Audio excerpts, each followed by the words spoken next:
Bonjour Isabelle Barthes. Bonjour. Vous êtes directrice de l'EM Strasbourg et vous étiez venue sur Xerfi Canal il y a quelques mois pour évoquer ce que pouvait apporter la philosophie aux managers. Et dans cette interview, vous avez souligné l'importance du processus de questionnement et donc du désapprentissage.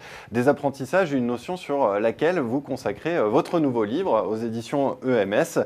Il s'appelle « Savoir désapprendre pour réussir ». Alors d'abord, première question, qu'est-ce que vous entendez par désapprentissage? Est-ce que vous pouvez nous le rappeler? Alors, désapprendre, c'est surtout pas le contraire d'apprendre, mais c'est savoir se débarrasser de modalités d'apprentissage sur lesquelles on nous éduque tout petit, c'est-à-dire du remplissage, une vision rectiligne et toujours plus du savoir, pour regarder le monde autrement, changer sa vision des choses et être capable de ne pas subir le changement, parce qu'on est dans un monde, bien sûr, qui change tout le temps. Alors, votre livre, il ne s'adresse pas qu'aux managers, il s'adresse aussi aux consommateurs, aux étudiants. On va rester sur cette partie management. Est-ce que savoir désapprendre cette obligation, pour reprendre votre terme, cela signifie que le manager, aujourd'hui, il est confronté à des dogmes, à un prêt-à-penser? Oui, clairement. Le manager manque souvent d'imagination et de créativité. D'ailleurs, il y a des écoles pour ça. Mais en fait, il est souvent sous l'impulsion du prêt-à-penser, des bonnes pratiques. Et il ne se donne pas les moyens de se poser et d'être face à lui-même, face à ses échecs, face à ses insuccès, face aussi aux interpellations des personnes qui collaborent avec lui. Et sa formation a une part de responsabilité là-dedans? Clairement, ça commence à la maternelle, ça termine avec les études supérieures, c'est le toujours plus plutôt que le toujours mieux. Alors, je voudrais que l'on parle du processus de désapprentissage. Comment faire une fois que la notion est posée? On s'interroge. Vous dites effectivement, à juste titre, qu'on ne peut pas faire reset dans une organisation. Voilà.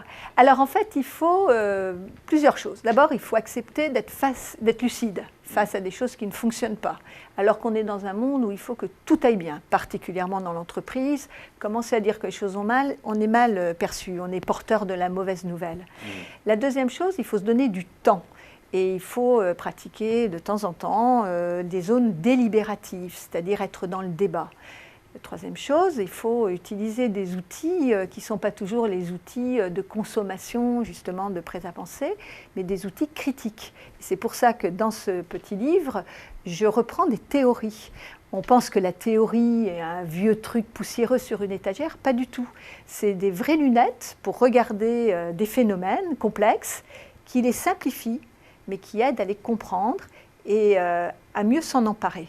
Alors j'ai noté cette phrase quand même qui m'a marqué. Il faut savoir réhabiliter le conflit, réhabiliter le manque et la frustration pour les transformer en controverses apprenantes. Oui. Qu'est-ce que vous voulez dire par là? Eh bien, c'est violent quand même.